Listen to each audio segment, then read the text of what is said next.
बिस्मिल्लाहिर्रहमानिर्रहीम अस्सलाम वालेकुम व्यूअर्स। आज की वीडियो में मैं आपके साथ शेयर करूंगी हम किस तरह से अपना आटा ख़राब होने से बचा सकते हैं, ब्लैक होने से बचा सकते हैं। जैसे कि आप जानते हैं समर में हमारा आटा जो है वो जल्दी ख़राब हो जाता है और इसके साथ बेशुमार टिप्स एंड ट्रिक जिससे आपके बेशुमार पैसों की बचत होगी। तो स्टार्ट करते हैं टिप नंबर 1। देखें, स्कॉच ब्राइट तो हम घर में लेके ही आते हैं, तो हम क्या करते हैं सिर्फ इसे बर्तन वॉश करने के लिए ही यूज़ करते हैं। आज मैं आपके साथ इसके 3 टिप शेयर करूंगी, इसे हम किस तरह से 3 तरह से यूज़ में ला सकते हैं। तो सबसे पहले इस तरह से मैंने इसे पानी के अंदर डिप किया। डिप करने के बाद दोबारा से मैंने इसे पैकेट के अंदर डाल दिया और इसे हम थोड़ी देर के लिए फ्रिज में रख देंगे।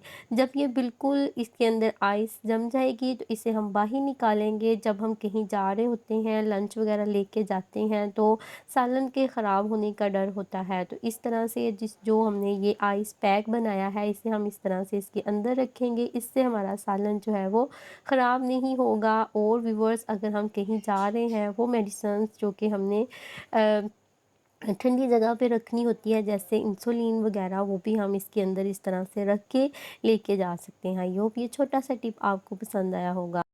नेक्स्ट टिप जो है ना व्यूअर्स, वो इस तरह से हम एक और स्कॉच ब्राइट लेंगे और इसके अंदर इस तरह से कट लगाएंगे। कट लगाने के बाद व्यूअर्स, हमारे घर में इस तरह से जब सोप बेचारा ख़त्म हो जाता है तो इसके ये छोटे छोटे पीसीस जो है ना वो बच जाते हैं। तो ये हमारे घर में बेकार ही पड़े रहते हैं, तो इसको भी हम यूज़ में लाएंगे। इस तरह से इसके अंदर डाल देंगे। डालने के बाद व्यूअर्स, ये बहुत देर चलेगा और इस तरह से इसके इसके साथ हम अपने हैंड वगैरह जो है ना वो वॉश कर सकते हैं। इसे हम किचन में भी रख सकते हैं। अगर हम सफ़र पे जा रहे हैं तो सफ़र में भी इसको अपने साथ लेके जा सकते हैं। हैंड वगैरह जो है ना वो वॉश कर सकते हैं। आई होप ये छोटा सा टिप भी आपको मेरा पसंद आया होगा। तो स्टार्ट करते हैं नेक्स्ट टिप। देखिए व्यूवर्स, कभी हमें इस तरह से शैम्पू के जो साशे होते हैं ना वो भी इस्तेमाल करने पड़ जाते हैं। तो हम क्या करते हैं, इस तरह से पैकेट खोलने के बाद, यूज़ करने के बाद इस तरह से वॉशरूम में रख देते हैं। इससे क्या होता है, इसके अंदर जो शैम्पू होता है वो लीक होता रहता है। तो आप इसे इस तरह से ऑर्गेनाइज़ करके रख सकते हैं। देखें कितना खूबसूरत भी लग रहा है और इससे हमारा शैम्पू भी ज़ाया नहीं होगा। आई होप ये भी टिप आपको पसंद आया होगा। तो स्टार्ट करते हैं नेक्स्ट टिप। व्यूअर्स, इस तरह से हम एक स्कॉच ब्राइट लेंगे और इसके अंदर इस तरह से कट लगाएंगे। आप इसका एंडिंग रिज़ल्ट देख के हैरान रह जाएंगे। जब भी हम फ्रिज की जाली वगैरह को साफ़ करते हैं तो हम क्या करते हैं, इस तरह से फिंगर के साथ इनकी जालियों को साफ़ करते हैं। तो इस तरह जब हम इसके ऊपर कट लगा लेंगे, जब हम जाली को साफ़ करेंगे, ये जो छोटी छोटी जालियाँ बनी हुई हैं ना, ये इसके अंदर ऑटोमेटिक जो है ना इंसर्ट हो जाएंगी और बहुत ही अच्छे तरीके से क्लीन हो जाएंगी। देखिए मैं आपको वॉश करके दिखाती हूँ। तो हमें एक ही साइड से इसको वॉश करना पड़ेगा, नीचे वाली साइड से ये खुद ब खुद साफ़ हो जाएंगी। आई होप ये टिप भी आपको मेरा पसंद आया होगा। स्टार्ट करते हैं नेक्स्ट टिप। डियर व्यूवर्स, हमने इस तरह से एक शैम्पू का साशे ले लेना है और इसके अंदर इस तरह से छोटे छोटे से सुराख कर लेने हैं। सुराख करने के बाद इस तरह से हम इसके अंदर धागा डाल लेंगे, जिस तरह से आपको वीडियो में दिखाया है, और इसके ऊपर एक नोट लगा लेंगे। नोट लगाने के बाद इसे हम कहाँ पे हैंग करेंगे, तो इसे हम अपने किचन में हैंग करेंगे। बर्तन वगैरह वॉश करने के बाद इसके साथ हम इजीली जो है अपने हैंड वॉश कर सकते हैं और हमारे किचन से एक प्यारी सी स्मेल भी आती रहेगी। इस तरह के साशे वगैरह तो आते ही रहते हैं ग्रोसरी में, तो इस तरह से हम इनको भी यूज़ में ला सकते हैं। तो व्यूअर्स देखें, जब हम आटा इस तरह से प्लास्टिक के बॉक्स में रखते हैं ना, तो ये ऊपर से ब्लैक हो जाता है और जल्दी ख़राब भी हो जाता है। तो आज मैं आपको एक ज़बरदस्त टिप बताऊंगी। अगर आप इस टिप को फॉलो करोगे तो आपका आटा बिल्कुल भी नहीं ख़राब होगा। हमें समर में इस तरह के प्लास्टिक के बॉक्स का इस्तेमाल नहीं करना चाहिए। इन्हें फ्रीज़र में रखना नहीं चाहिए चीज़ें डाल के। तो देखें, ये जो मिट्टी के बने हुए बर्तन हैं, साइंस ने तो अब रिसर्च किया है, लेकिन हमारी नानी दादी के ज़माने में ना यही बर्तन ज़्यादा इस्तेमाल किए जाते थे। इन्हीं में पकाया जाता था, इन्हीं में आटा वगैरह डाल के रखा जाता था।